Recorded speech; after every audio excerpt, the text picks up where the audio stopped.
Station میں پردہ اوڑھ کے جاؤ، تمہاری غربت کا بھی پردہ ہوگا، شریعت کا بھی پردہ۔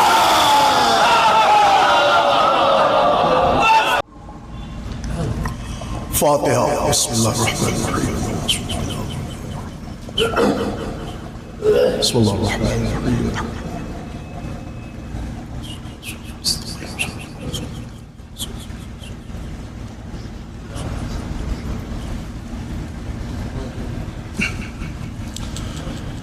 لا حول ولا قوة إلا بالله العلي العظيم۔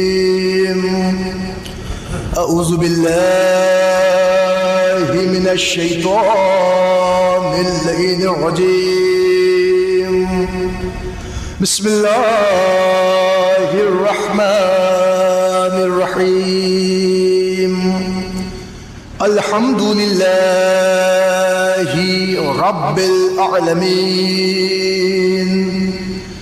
الصلاة والسلام والتحية والإكرام على النبي المكي المدني القرشي العربي الأمي البطحي الهاشمي، سيدنا ونبينا وشفيعنا وحبيب قلوبنا وطبيب نفوسنا ومولانا ومولى الثقلين جد الحسن والحسين أبي القاسم محمد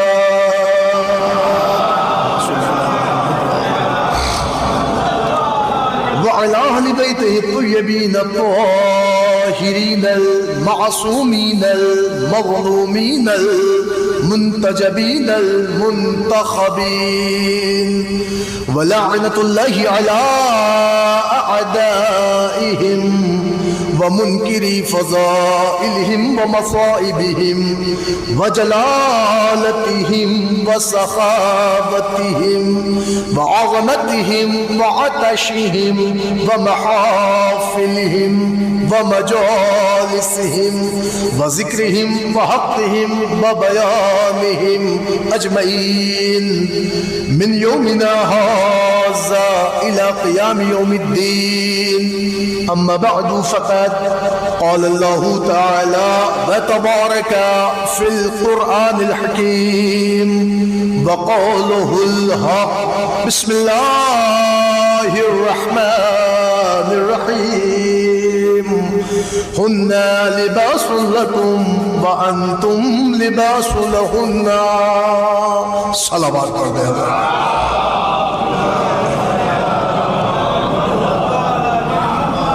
حضرات آپ سے گزارش ہے کہ ایک مرتبہ سورہ حمد اور 3 مرتبہ سورہ اخلاص کی تلاوت فرما کر مرحومہ نجیب النساء علیہ خواجہ سعید احمد صاحب اور مرحومہ معید النساء بنت محمد مہدی مرحوم اور مرحومہ مقیمہ بانو اہلیہ واجد علی مرحوم ان تمام مرحومات کی روح کو ایصال فرمائیں. بسم اللہ الرحمن الرحیم. اللہم صلی علی بسم اللہ الرحمن الرحیم. الحمد للہ.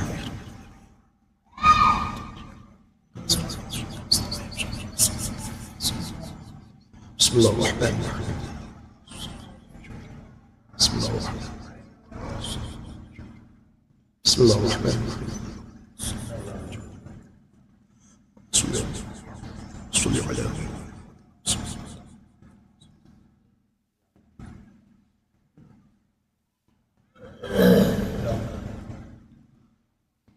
ایک بلند ترین صلوات پڑھنے پر محمد و آل محمد.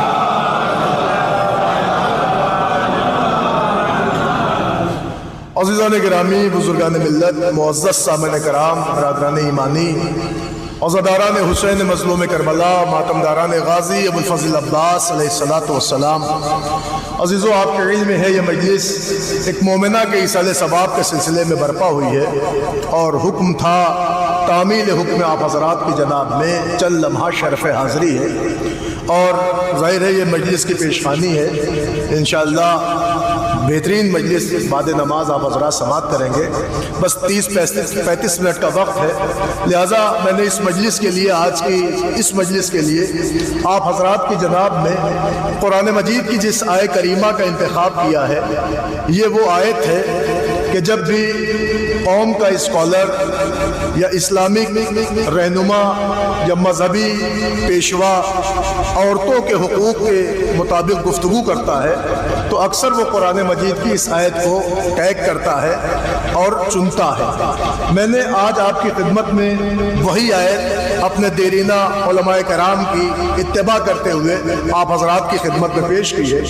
اس آیت میں خدا تعالیٰ نے مردوں اور عورتوں کو ترازو کے ایک پلڑے میں رکھا ہے، اور دونوں پلڑوں کو بالکل ایک دوسرے سے ہمکنار کرتے ہوئے دونوں میں اللہ تعالیٰ نے متانت رکھی ہے، مساوات رکھی ہے، برابری رکھی ہے۔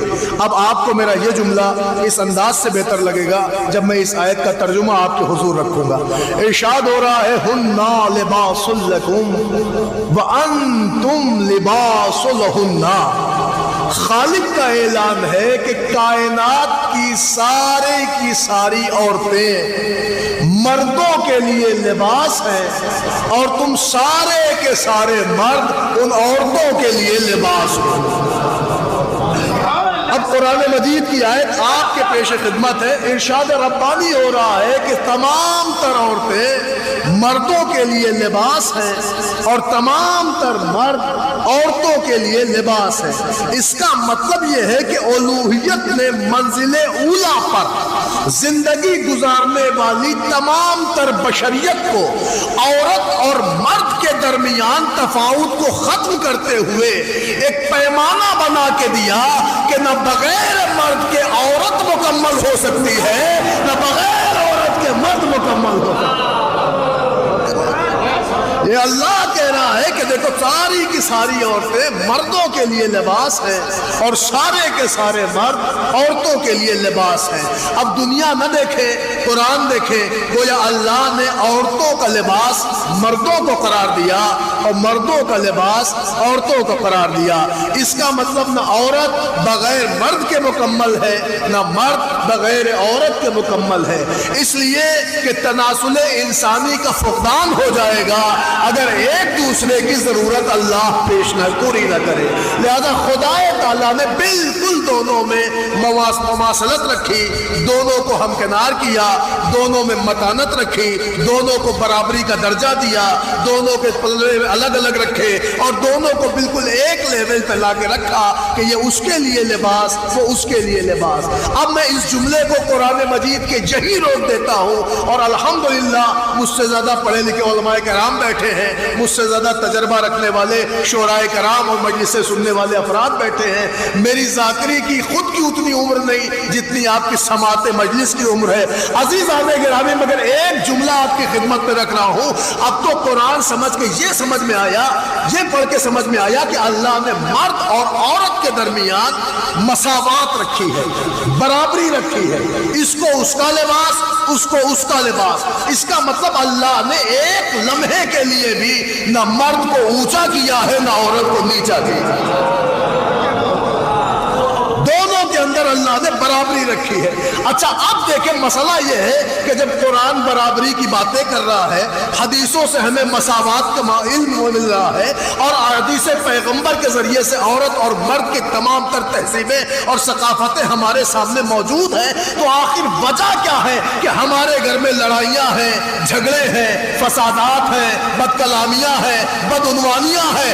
ارے صاحب، بدعنوانی تو اپنے اس محاذ پہ آ گئی ہے کہ جو ہمارے گھر کے مسائل باہر کے کمرے میں چند بزرگ بیٹھ کے حل کر دیتے، آج وہ ہمارے عورتوں کے مسئلے چوکیوں میں پڑے ہوئے نظر آ رہے ہیں۔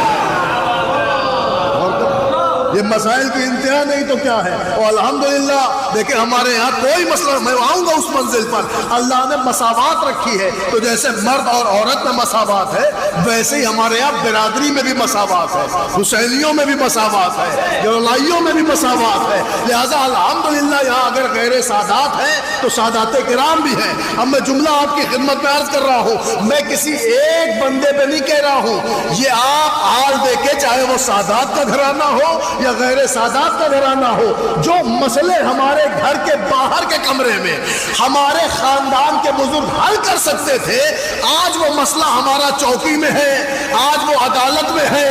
آپ سوچیں کیا یہ شیعت کے لیے مر جانے کا مقام نہیں ہے کہ پردہ دار عورتیں عدالت اور کچہری میں کھڑی نظر آ رہی ہیں؟ غور فرما رہے ہیں آپ؟ لیکن یہ سچائی ہے، یہ حقیقت ہے. ایک ذرا صلوات پڑھے تو میں عرض کروں جلدی سے. ایک جلدی سے اور صلوات پڑھ لے پر محمد وآل محمد. دیکھیں ذرا سی توجہ عزیزان گرامی، یہ سچائی ہے قوم کی، یہ سچائی ہے حالات کی، یہ سچائی ہے اس کریٹیکل دور میں، اس حالات میں. آپ دیکھیں یہ ہو رہا ہے کہ نہیں ہو رہا ہے؟ کبھی ہم نے آپ نے مل کر اس الجھی ہوئی گتھی کو سلجھانے کی کوشش کی؟ کبھی نہیں کی. ہم یہ دیکھتے ہیں کہ چار لوگ انہیں مل جاتے ہیں، چار لوگ انہیں مل جاتے ہیں، وہ وہاں سے دلالی کھاتے ہیں، وہ وہاں سے پیسے کھاتے ہیں. اس سے بہتر لفظ نہیں ہوگا ایسے لوگوں کے لیے، اس لیے کہ قوم کا پیسہ ادھر بھی چار لوگ کھا رہے ہیں، ادھر بھی چار لوگ کھا رہے ہیں. وہ بہتر وصول وکیل بتا رہے ہیں، وہ بہتر مقدمے میں کاٹ چھاٹ بتا رہے ہیں، لیکن کوئی اس الجھی ہوئی گتھی کو سلجھانے کا کام نہیں کر رہا ہے.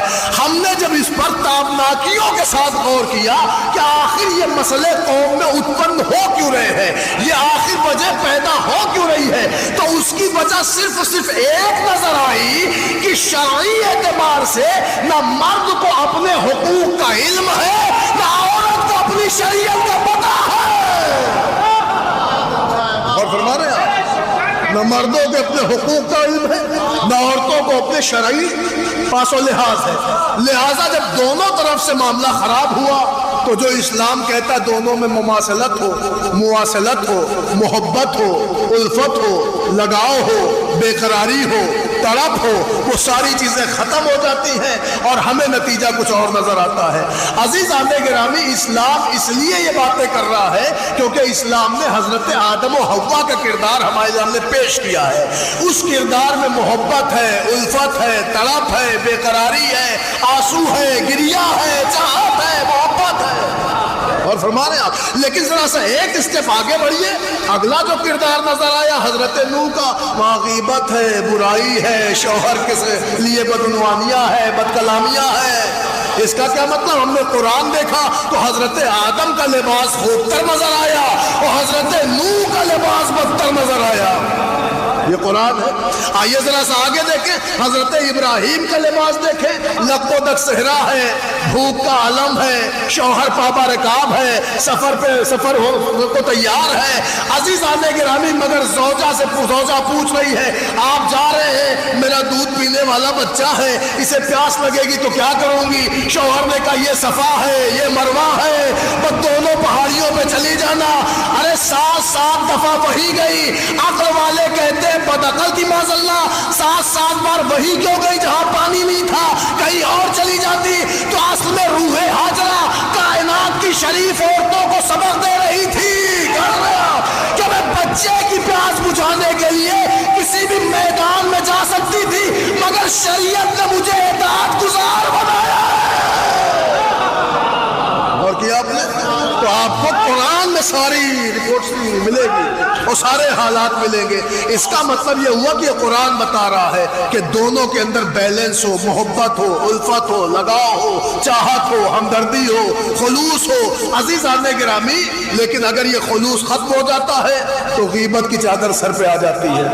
وہی یہ لباس اللہ کی نظر میں برا، پیغمبر کی نظر میں برا، سماج کی نظر میں برا. لیکن ہاں اگر اسی میں اطاعت ہو، شوہر کی خدمت ہو، شوہر کے حکم کا پالن ہو تو یہ لباس خیر ہو جاتا ہے. لیکن اگر شوہر کے لیے بدعنوانی ہو، بد کلامی ہو، بے حیائی ہو، بے مروتی ہو، منع کرنے کے بعد بھی گھر سے نکلنا ہو تو یہ لباس لباس لباس شر ہو جاتا ہے۔ عزیزان گرامی، اب اس سے نفیس اشارہ آپ کو تاریخ میں مل نہیں سکتا، لہذا جن لوگوں کو مولوی کی زبان نہیں سمجھ میں آتی ہے انہیں کم سے کم قرآن کی تاریخ دیکھ لینا چاہیے۔ اور کر رہے ہیں کہ عورت کا کیا معیار ہے، مرد کا کیا معیار۔ اب سنیں وجہ، اصل میں ہمارے یہاں پرابلم یہ ہوئی ہے کہ نہ عورتوں کو یہ پتا کہ ہمارے شرعی حقوق کیا ہے، نہ مردوں کو یہ پتا ہماری شرعی ذمہ داری کیا ہے۔ لہٰذا ہم نے یہ دیکھا سماج میں کہ اگر ایک مہینے کی خدا نخواستہ سیلری گھر نہ پہنچی تو آنگن آنگن چرپائی چرپائی برائی ہونے لگی، جو خلاف شرع ہے۔ یہ بھی آپ دیکھیں، اور ابھی یہ بھی دیکھ لیں آپ مسئلہ کہ مردوں کے یہاں بھی یہی معاملہ ہے کہ نکڑ نکڑ چوراہے چوراہے بیوی کے لیے بد کلامی ہے۔ وجہ کیا ہے؟ وجہ یہ ہے کہ شرعاً اپنی ذمہ داری کوئی نہیں سمجھ رہا ہے، نہ وہ یہ سمجھ رہی ہے کہ اس پر اطاعت شوہر واجب ہے، اور نہ یہ سمجھ رہا ہے کہ نان و نفقہ کی ذمہ داری اس کے بازوؤں پر ہے۔ لہذا شرعی حقوق جب پائمال ہوں گے تو سماج میں بدعنوانیاں پیدا ہو جائیں گی۔ آج سماج میں جو بدعنوانیاں پیدا ہوئی ہیں اس کی سب سے بڑی وجہ یہ ہے کہ لوگوں کو اپنی شریعت کا علم ہی نہیں ہے۔ اب میں کیسے آپ کی خدمت میں اس منبر سے کہ فراز سے جملہ کہوں؟ دیکھیں، چونکہ عالمی بات ہے لہذا کہنے میں کوئی دقت نہیں ہے۔ ابھی ہندوستان کے ایک مشہور اداکار نے، ایک بندے نے ایک سیریل لانچ کیا تھا، اس کا نام تھا ستیہ جیتے۔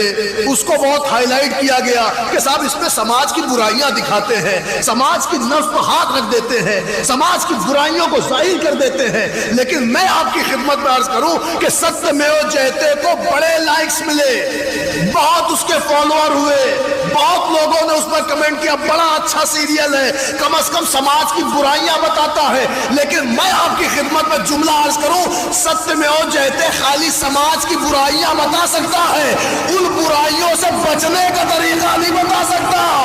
اس برائیوں سے بچنے کا طریقہ ہے فرش حسین۔ وہاں بتایا جا رہا ہے کہ طلاق کیوں ہوا، ڈیورس کیوں ہوا، جہیز کی ڈیمانڈ کیوں ہوئی، معاملات کہاں خراب ہوئے، بارات میں کتنے آدمی مانگا، کتنے آدمی پہنچے، چوتھی کے نام پہ کیا رسم چلی، یہ سارے مسائل وہاں جو پیدا کیے جا رہے ہیں بتائے جا رہے ہیں۔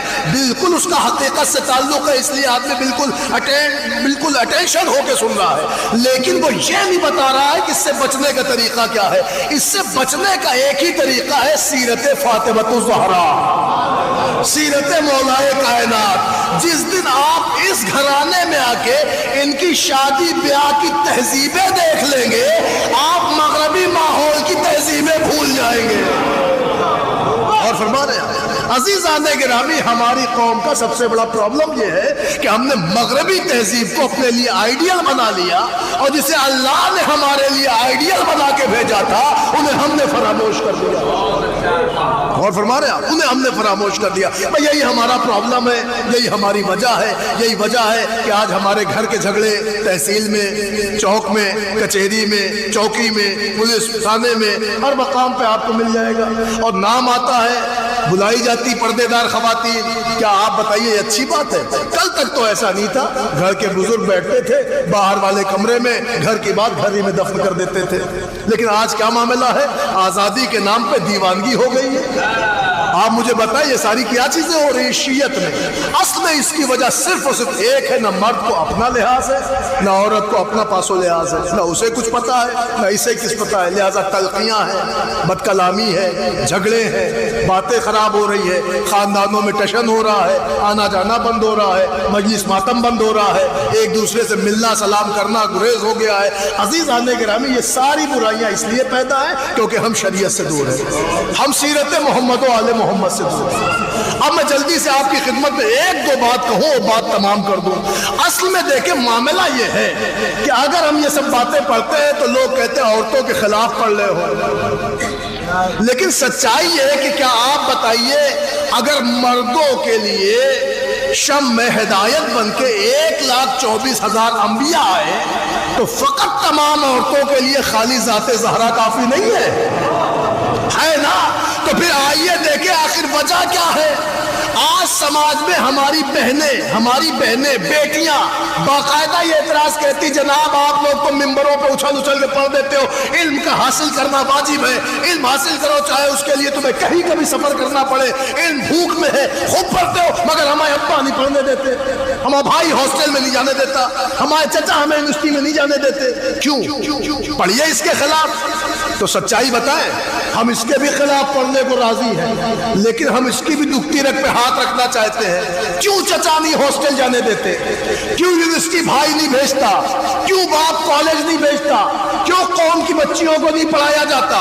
تو اس کی وجہ یہ بھائی باپ چچا نہیں ہے، اس کی وجہ ہماری بہنوں کا کردار ہے، کیونکہ 24 گھنٹے گھر کی انگنائی میں ہر بھائی، ہر باپ، ہر چچا نے محسوس کیا کہ باہر والے کمرے میں چند دوست بیٹھے ہوئے ہیں، مگر گھر کی انگنائی سے اتنی زور سے قہقہے کی آواز آئی کہ بھائی کا شرم سے سر جھک گیا۔ اس نے سوچا کہ جب یہاں چار دیواری کے اندر بے شرمی اتنی بڑھی ہوئی ہے تو اگر ہم نے ان کو کہیں ہاسٹل بھیج دیا، کہیں کالج بھیج دیا، کہیں یونیورسٹی بھیج دیا تو کہیں ہمارا دامان عزت تار تار نہ ہو جائے، لہٰذا یہ ڈر گئے۔ لہٰذا اب کیا جائے؟ اب صرف ایک ہی پیغام پہنچانا ہے۔ ہم اپنی قوم کی بہنوں بیٹیوں تک ہاتھ جوڑ کر ممبر کے فراز سے یہ پیغام پہنچا رہے ہیں کہ تمہارے لیے اس زمانے میں ضروری ہو گیا ہے کہ تم یہ نہ کہو کہ ہمارا باپ ہمیں نہیں چاہتا، فاطمہ کا باپ تو ان کے احترام میں کھڑا ہوتا تھا، تو سنو ہر باپ کے دل میں بیٹی کے لیے ٹھاٹھے مارتا ہوا سمندر ہے، مگر ضرورت اس بات کی ہے کہ بیٹیاں اس سمندر کو تبھی پا پائیں گی جب کردار کی سوئی سے اسے قریدے۔ غور فرمانے ضروری ہے کہ بیٹیاں پہلے اپنے کردار کا لوہا اپنے گھر میں بنوائیں۔ جس دن آپ نے اپنے کردار کا لوہا اپنے گھر میں بنوایا، میں ممبر سے کہہ رہا ہوں بھائی باپ چچا اپنے کام پہ بعد میں جائے گا، کالج یونیورسٹی آپ کو پہلے پہنچائے گا۔ وہ کہے گا جب گھر کی چار دیواری میں اتنی باحیا باحجاب ہے، باعزت ہے، پرہیزگار ہے، تو گھر کے باہر اس کی بے حیائی کا عالم کیا ہوگا، کتنی حیادار ہوگی۔ عزیزان گرامی اس کی ضرورت ہے کہ ہم اس پر غور کریں، ہماری بیٹیوں کی ذمہ داری ہے۔ اور پھر یوں ہی نہیں رسول احترام کرتے تھے، یوں ہی نہیں علماء اہل سنت تک کی کتابوں میں لکھا ہے، بی بی عائشہ سے روایت ہے، وہ کہتی ہے کہ میں اپنی نظروں سے دیکھتی تھی جب حضور رسالت باب میں ان کی بیٹی زہرا آتی تھی، کونین کا والی احترام میں کھڑا ہو جاتا۔ غور فرما رہے ہیں، یوں ہی نہیں کہا ہے، وہ اس لیے کہا ہے کیونکہ فاطمہ زہرا نے وہ کردار پیش کیا۔ میں بتاؤں آپ کو کردار، آج دیکھیں حالات، باپ کو پتا ہے آج سردی آ گئی صاحب، صبح کی نماز 5 بجے اچھی خاصی ٹھنڈ ہو رہی ہے، بوڑھا باپ 5 بجے مسجد سے نماز پڑھ کے آتا ہے، اس انتظار میں بیٹھے بیٹھے 10 بج جاتے ہیں کہ اب صاحبزادی بستر چھوڑ کے اٹھے تو اس بوڑھے باپ کو ایک کپ چائے ملے۔ یہ ہو رہا ہے کہ نہیں ہو رہا ہے؟ لیکن آؤ پیغمبر کیا دیکھو، جنگوں سے زخمی ہو کے آتے تھے تو فاطمہ پڑھ کے ایسے مرہم پٹی کرے کہ باپ کو اپنی مری ہوئی ماں یاد آ جائے، اور پیغمبر ٹوٹ کے کہتے فاطمہ تو امو ابیہا۔ اب آئیے کردار کو کردار سے ملائیے، پھر بات کہیے کہ باپ نہیں چاہتا، بھائی نہیں پڑھنے دیتا، چچا نہیں پڑھنے دیتا۔ عزیزان گرامی ہم نے وہ کردار ہی کہاں پیش کیا؟ عزیزان گرامی لہذا ضرورت اس بات کی ہے کہ ہم تہذیب جناب زہرا کو آشکار کریں، ہم وہ کردار پیش کریں جو ہماری بیوی نے پیش کیا ہے۔ عزیزان گرامی تو آپ دیکھیں جب بیٹی کی حیثیت سے جناب زہرا آئی تو باپ تعظیم کو کھڑا ہے، متوجہ ہیں آپ؟ اور یہ بھی یاد رکھیے، میں اکثر یہ جملہ کہہ رہا ہوں تو ایام عزائے فاطمی کی مجلسوں کا سلسلہ ہے، مگر سنیے آج دیکھیں ہمارے یہاں اللہ جانے آپ کی کمیونٹی میں یا آپ کے علاقے میں ایسا ہے کہ نہیں، مگر ہم نے جو محسوس کیا ہمارے یہاں کچھ عورتیں صوفے پہ بیٹھ کے اس طرح کی باتیں کرتے ہوئے اپنی زنانی محفلوں میں رشک سمجھتی ہیں کہ وہ صاحب ہمارے یہاں تو کام والیاں ہیں، جھاڑو والیاں ہیں، پوچھے والیاں ہیں، اس کو رشک سمجھتی ہیں۔ اچھا آپ اس کو اپنا اسٹیٹس بھی سمجھتے ہیں کہ صاحب اگر ہم یہ سب باتیں کہیں گے کہ ہمارے یہاں 3-4 نوکرانیاں ہیں تو ہمارا اسٹیٹس بڑھ جائے گا، اسٹیٹس مینٹین رہے گا۔ آپ سے میں سوال کر رہا ہوں، ساری دنیا کے لوگ مجھے مل کے بتائیں پوری کائنات میں کوئی خاتون ایسی ہے کہ جو حضرت زہرا کے اسٹیٹس کو پہنچے؟ بھائی صاحب آپ کتنے بھی بڑے گھر میں شادی کر لیجئے لیکن کوئی بھی خاتون زہرا بی بی کے اسٹیٹس تک پہنچی نہیں سکتی. اس کی دلیل یہ ہے کہ فاطمہ کی ماں ملیکۃ العرب. پہنچے گا کوئی اس اسٹیٹس؟ فاطمہ کی ماں ملیکۃ العرب، فاطمہ کا باپ خاتم الانبیاء. تو اب مجھے اس منبر سے کہنے کا حق ہے نہ فاطمہ کے باپ جیسا کسی کا باپ، نہ فاطمہ کی ماں کے جیسی کسی کی ماں. اب مجھے بتاؤ، ارے دو چار بیگھہ کھیت رکھ کے، دو چار فلیٹوں میں رہ کے وہ آج بات کر رہے ہیں ہمیں اتنے نوکرانی ہے، اتنی کام والیاں ہیں، اس کو فخر سمجھ رہے ہو؟ آؤ فاطمہ کا معیار دیکھو، نہ ماں جیسی کسی کی ماں ہے، نہ باپ جیسا کسی کا باپ ہے، لیکن جب علی کے گھر میں آئی تو اپنے ہاتھ سے چکی بھی چلا رہی ہے، کیمرہ بھی چلا رہی ہے.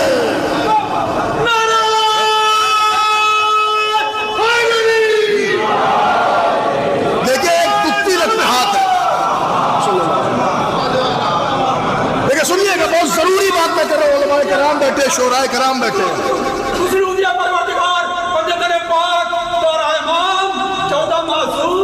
شہیدان کربلا، عزیزان کربلا، بالخصوص فاطمہ زہرا سلام اللہ علیہا پر بلندر سے بلندر سلام. اللہم صلی علی محمد. بس بزرگوں کی خدمت میں صرف طلب دعا. پر جلدی سے ایک آدھ جملہ سن لیں آپ، میرے پاس وقت نہیں. عزیزان گرامی دیکھیں آج ہمارے گھروں میں یہ ماحول ہے نا، کام نہ کرنے کی وجہ سے کتنی بے انتہا بدنامیاں ہیں، دشواریاں ہیں. کوئی ہر آدمی سیلف فیملی چہرہ ہے. شہر میں رہیں گے، ساس سے ہم سے کیا مطلب؟ لیکن سنیے میں آپ کو دکھاؤں وہ بی بی جس کا اسٹیٹس وہ تھا کہ باپ خاتم الانبیاء، ماں ملیکۃ العرب. جب علی کے گھر میں آئی تو تاریخوں نے بتایا کنویں سے پانی سیدہ کھینچ رہی ہیں، چکی بی بی زہرا چلا رہی ہے. ان 9 برس کی زندگی میں بی بی زہرا کے 5 بچے ہیں اور گھر میں ایک بوڑھی ساس فاطمہ بنت اسد ہے جس کی خدمت ہے. یہ سب جناب زہرا نے کیا. آپ کو کنیزیں ملی تھی، کنیزیں زندگی کے لاسٹ مومنٹ پہ آئی ہیں. فاطمہ نے اپنا امور خانہ داری خود سنبھالا. اس اسٹیٹس پہ پہنچی ہوئی بی بی نے کائنات کی ہر عورت کو ایک درس دیا. اپنے اہل خانہ کے لیے مشقت اٹھانا یہ ذلت نہیں، عبادت ہے. اور کیا؟ یہ ذلت نہیں، یہ عبادت ہے. لہٰذا یہ تعلیم، یہ ترغیب دلانا چاہیے اپنی بہنوں کو، بیٹیوں کو. آج ہمارے گھر کی بیٹی ہے لیکن یہ کل کسی کے گھر کی زینت ہے. عزیزان گرامی یہ سب کو یہ پیغام پہنچانا چاہیے. ہاں اب ایک جملہ جلدی سے عرض کر دوں، بات تمام کر دیتا ہوں. عزیزان گرامی یہ عظمت جناب زہرا ہے، زندگی کے ہر لمحے پہ پیغام ہے. لیکن ہاں بیٹی بن کے آئی، باپ تعظیم کر رہا ہے. سننے آپ علی کے گھر میں آئی، وہ خدمت کر دی کہ علی ہاتھ جوڑے نظر آئے، فاطمہ آپ نے ہم سے کچھ نہ مانگا. بس ایک جملہ پڑھوں گا جو عصر حاضر کی ضرورت ہے. آج ہمارے حالات اتنے ناگفتہ کیوں ہیں؟ اس کی 2-3 وجہ ہیں. کچھ تو وجہ ایسی ہے کہ ناپاک وجہ سمجھ لیں. آپ بتائیے گور بھائی، آج کے زمانے میں کون کس کا اسٹیٹس نہیں جانتا؟ کون نہیں جانتا کس کے کتنا بیگھہ کھیت ہے، کتنے باغات ہے، کتنا بینک بیلنس ہے، کتنی انکم ہے؟ سب جانتے ہیں نا. مگر جلدی سے ایک بات عرض کروں، سب کے حالات جانتے ہیں. ارے آپ سے زیادہ گورنمنٹ آپ کا ڈیٹا رکھے ہوئے ہے. لیکن ہمارے اسی سماج میں ایک بیماری ہے، کمپٹیشن، کمپیریزن، دکھاوا. جس دن آپ نے ان بیماریوں کو اپنے سماج سے ختم کر دیا انشاءاللہ قوم کہیں اور ہوگی. انہوں نے اپنے ابا کی فاتح کی مجلس میں بکرا کھلایا تو ہم کیوں نہ کھلائیں؟ ارے الحمدللہ ان کے تھا کھلایا، آپ کے پاس نہیں، آپ دال چاول کھلائیں. شرم کی کیا بات ہے؟ لیکن یہ کہ قرضہ لے کے، ادھار لے کے دلدل میں دھنس گئے. ارے یہ سب صاحب تو یہ سب عام باتیں ہیں. چلیے بنامے مجلس ہم اس میں کچھ بول بھی نہیں سکتے زیادہ. لیکن یہ جو شادی بیاہوں میں ہو رہا ہے، 3 دن پہلے سے ہلدی کی رسم، پورا محلہ پیلا ہو رہا ہے، یہ سب کہاں سے نکلا ہے؟ آپ بتائیں یہ سب ہو رہا ہے نا سماج میں؟ آپ کو میں بتاؤں سچائی کیا ہے؟ یہ للہ ہماری بہنوں کو بھی سوچنا چاہیے. ایک جملہ سنیے مجلس کا قیمتی. اسلام میں بہترین خاتون اسے کہتے ہیں جو شوہر کے مقتضائے حال کے مطابق زندگی گزار دے, جو اس کے حالات کے تقاضے ہیں اس پر اپنی زندگی کو اپلائی کر دے. یہ ہے بہترین خاتون. لیکن آپ مجھے بتائیں میں کیسے جملہ عرض کروں؟ میں یہاں سے مجلس پڑھ کے سلطان پور سے گھر پہنچا, سجولی پہنچا, اکبرپور پہنچا. بیگم نے کہا وہ سنتے ہو میرے میکے میں شادی ہے. ہم نے کہا الحمدللہ شادی ہے, کریے شادی. کیا ہے؟ کہا نہیں وہاں کچھ رسمیں ہیں, کچھ کرنا ہے. ہم نے کیا کرنا ہے؟ کہ 11 جوڑے کپڑے جائیں گے. ہم نے کہا اور خالی کپڑے نہیں جائیں گے, 7 کلو شیرینی بھی جائے گی, مٹھائی بھی جائے گی. چلیے وہ سسرال کا مسئلہ تھا, جیسے تیسے دیا. کہ اب ہماری شاپنگ. ہم نے کہا کیجیے آپ بھی. اب جو ان کی شاپنگ کرائی تو شادی ایک, کپڑے آئے 5 جوڑے. بھائی سنیے آپ, للہ کپڑے آئے 5 جوڑے. نوجوان بھی سنے نا, جو لوگ یہ کہتے ہیں یار فلاں ولیمے میں یہ والی بلیزر پہنی تھی, اب یہ والی کیسے پہنے دوسرے ولیمے میں؟ ووڈ لینڈ کا شوز پہنے تو اب یہ والا کیسے؟ ارے یہ سب ہم مولویوں سے سیکھو. ایک ہی شیروانی عقیقے میں, نکاح میں, مجلس میں, محفل میں. غور کر رہے ہیں آپ؟ لیکن یہ سماج میں چل رہا ہے. ہم نے پوچھا اچھا بیگم سے کپڑے 5 جوڑے کیوں آئے؟ کہا للہ ہم آپ کی بے عزتی تھوڑی کرائیں گے.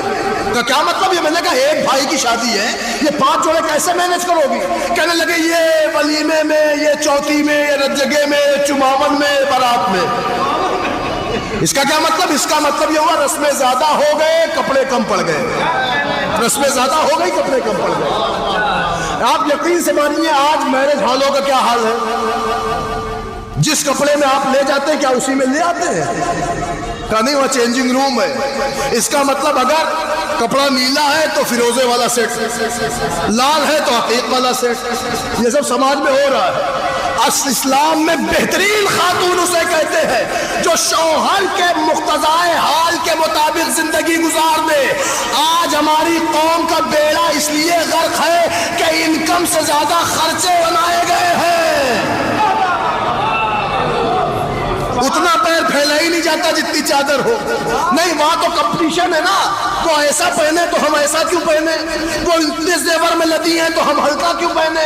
یہ کمپٹیشن, یہ کمپیریزن, یہ دکھاوا, یہ آپ کو غرق کرتا جا رہا ہے. اس سے بچو. اور ایک ایک شادی میں 10-10 جوڑے لینے کی ضرورت نہیں ہے.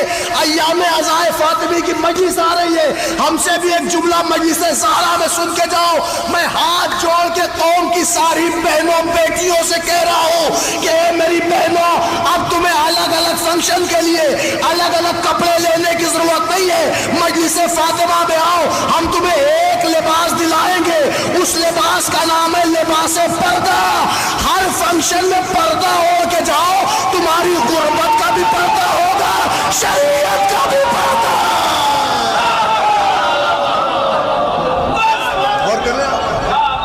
ہر فنکشن میں پردہ پہن کے چلی جاؤ.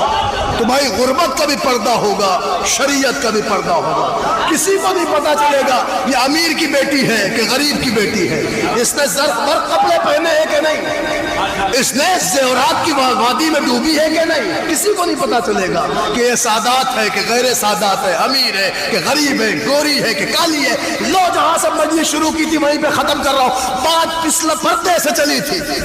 عورت مرد کے لیے لباس, مرد عورت کے لیے لباس. آؤ ہم تمہیں ایک لباس دلائیں, اس کا نام ہے پردہ. ہر فنکشن کے لیے کپڑا نہ خریدو, اسلامی پردہ لے کے چلی آؤ. غربت کا بھی پردہ ہوگا, شریعت کا بھی پردہ ہوگا. اب دنیا سنے کہ اسلام میں اونچ نیچ, ذات پات, رنگ نسل, بھید بھاؤ ہے ہی نہیں. اللہ نے عورتوں میں مساوات رکھنے کے لیے پردہ لگایا تاکہ کسی کو نہ پتا چلے پردے میں امیر ہے, غریب ہے, سادات ہے, غیر سادات ہے, گوری ہے, کالی ہے. یہ ہے مساوات. اب جملہ سن لیں, یہ ہے اسلام کی خوبی کہ اللہ نے عورتوں میں مساوات کے لیے پردہ رکھا اور مردوں میں مساوات کے لیے نماز جماعت رکھ دی. جہاں امیر کا سر ہے ہے وہاں غریب کا پیر ہے. غریب کے پہلو میں امیر، امیر کے پہلو میں غریب، ایک ہی صف میں کھڑے ہو گئے محمود و حیا. اب آپ دیکھیں اسلام کی خوبی ہے، عورتوں میں مساوات کے لیے اللہ نے پردہ رکھا ہے، مردوں میں مساوات کے لیے نماز جماعت رکھی ہے. کسی کو نہیں پتا کہ وہاں امیر ہے کہ غریب بیٹھی ہے، اچھا لباس پہنی ہے، زیور پہنی ہے، خاص صاحب ہے، غیر خاص صاحب ہے، کیا ہے کسی کو نہیں پتا. ایسی نماز جماعت پہ کسی کو نہیں پتا، ایک ہی صف میں سب کھڑے ہیں. یہ ہے خوبصورتی اسلام کی. اور خدا کی قسم اس خوبصورتی کو انتہائی خوبصورت حسین نے کربلا میں بنایا. غور فرما رہے آپ، جب جون کے خون سے خون ملایا، جب حور کے سر پہ رومال جناب زہرا باندھا. کیا خوش قیمت تھا وہ حور کہ جس کے سر پہ رومال زہرا آ گیا. مگر نوجوانوں ایک ہی جملہ مصائب میں بہت ہے کہ اس حسین کا ایک تم پر کرم ہے کہ اس نے تمہارے اس معیار کو قائم قیامت تک کے لیے بلند کیا. اور کہا یہ نہ سمجھنا کہ اس معیار پہ خالی حور گیا ہے کہ جسے رومال زہرا مل گیا. ارے حور کی پیشانی پہ رومال زہرا آیا تو تمہاری آنکھوں پہ رومال زہرا. اللہ اکبر. بس عزیزان گرامی، وقت نہیں رہا، اذان کا وقت قریب ہے. 2 سے 3 منٹ میں مجلس تمام کر دوں گا، صرف احساس پڑھ دوں مجلس تمام ہے. دیکھیں میری شہزادی کے غم کی تاریخیں آ گئی ہیں. سن رہے ہیں آپ، روایتیں کہتی ہیں اپنے بابا کے بعد یہ 75 دن رہی یا 95 دن رہی. وہ تاریخ آ رہی ہے جب میری زہرا شہزادی اپنے بابا کا مرثیہ پڑھتے پڑھتے دنیا سے چلی گئی. ہاں سادات کرام بھی بیٹھے، مر جانے کا مقام ہے. سنتے ہو گئے نا بی بی نے مرثیہ پڑھا، بابا اتنی مصیبتیں پڑھی، دنوں پہ پڑھتی تو رات میں بدل جاتی ہے. علماء پڑھتے خوب سنتے ہو. کبھی آگے کے مصرے سنے آپ نے؟ شہزادی نے کہا بابا جس دروازے پہ تم سلامی دینے کو آتے تھے اسے نظر آتش کر دیا گیا. بابا جس بیٹی کے احترام میں کھڑے ہوتے تھے اسے در و دیوار کے درمیان ایسے پیسا گیا جیسے چکی کے 2 پارٹ میں گندم پیسا جائے. اے بابا میرا وہ بچہ جس کا نام آپ نے آنے سے پہلے محسن رکھا تھا میرے بطن مبارک میں مار ڈالا گیا. سن رہے نا؟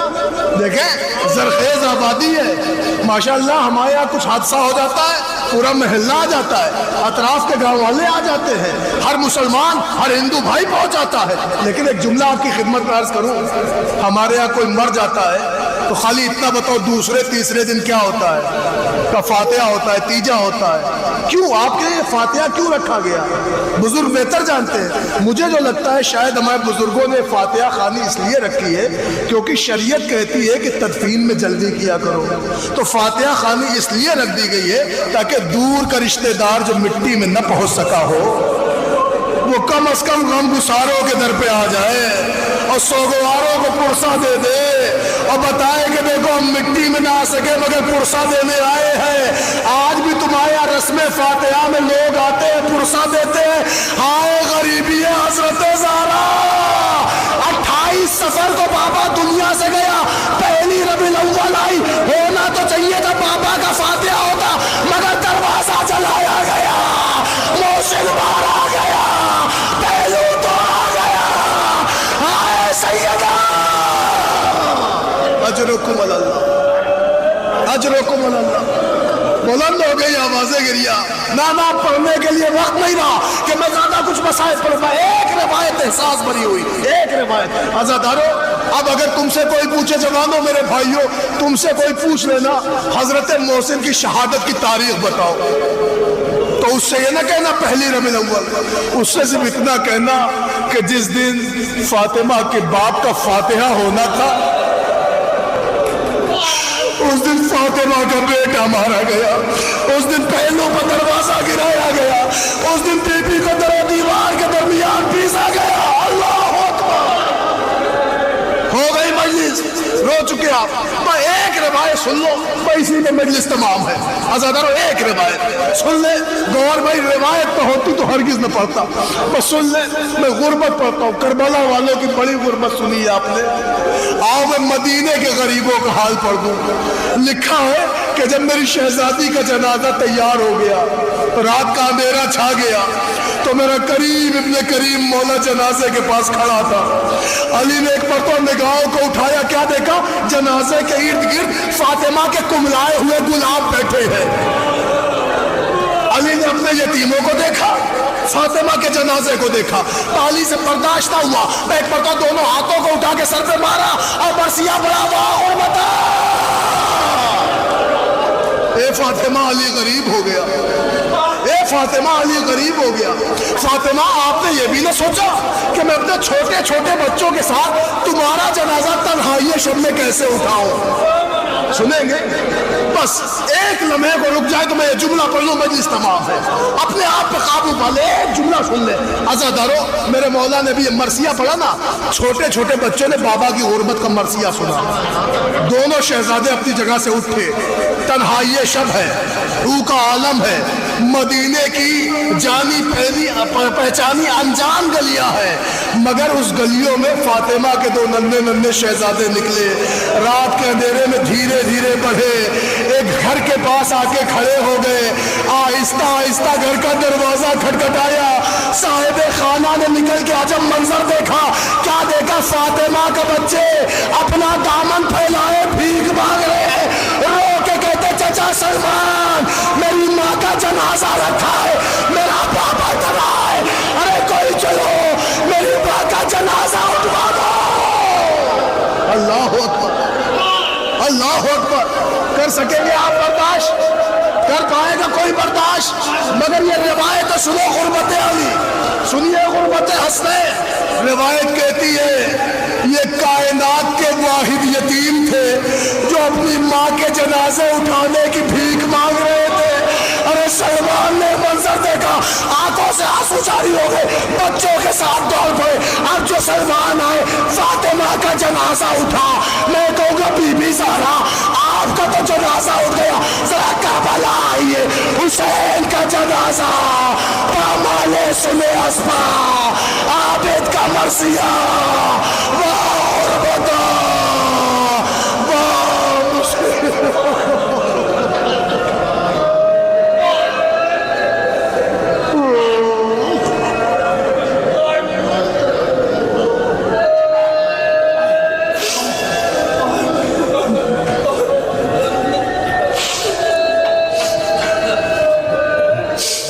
وَسَيَعْلَمُ الَّذِينَ ظَلَمُوا أَيَّ مُنْقَلِبٍ يَنْقَلِبُونَ اِنَّا لِلَّهِ وَإِنَّا إِلَيْهِ رَاجِعُونَ۔ بار الہا واسطہ ہے محمد و آل محمد کا، ہماری مختصر سی عزا کو قبول فرما، ہمارے گناہ صغیرہ و کبیرہ کو بخش دے، ہمارے والدین کے گناہ صغیرہ و کبیرہ کو معاف فرما، ہمیں جو مقروض ہیں ان کا غیب سے قرض ادا فرما، جو بیمار ہیں انہیں شفائے کامل و عاجل عطا فرما۔ یہ ہاتھ جو تیری بارگاہ میں بلند ہیں انہیں اپنے علاوہ کسی غیر کا محتاج قرار دے، بانیان مجلس، سامعین مجلس، حاضرین مجلس کے تمام دلی مقاصد کو پورا فرما۔ میرے معبود ہم میں جو حضرات بے روزگار ہیں انہیں برسر روزگار بنا، جو برسر روزگار ہے انہیں ترقی عطا فرما۔ میرے اللہ اس جہاں میں جتنے بھی شیعان حیدر کرار ہے سب کی جان، مال، عزت، آبرو، ناموس، خون، پردے کی حفاظت فرما۔ علماء حق، مراج حق کا سایہ سروں پر باقی رکھ۔ میرے معبود اس کائنات میں جہاں جہاں بھی مظلومین ہیں مظلوموں کی حمایت و حفاظت فرما، ظالموں کو نیست و نابود فرما۔ میرے معبود دعاؤں میں خاص دعا ہے فرزند زہرا حضرت حجت کے ظہور میں تعجیل فرما، ہمیں ان کے آبان و انصار میں شمار فرما۔ ربنا تقبل منا انك انت السميع العليم۔ ماتم حسین۔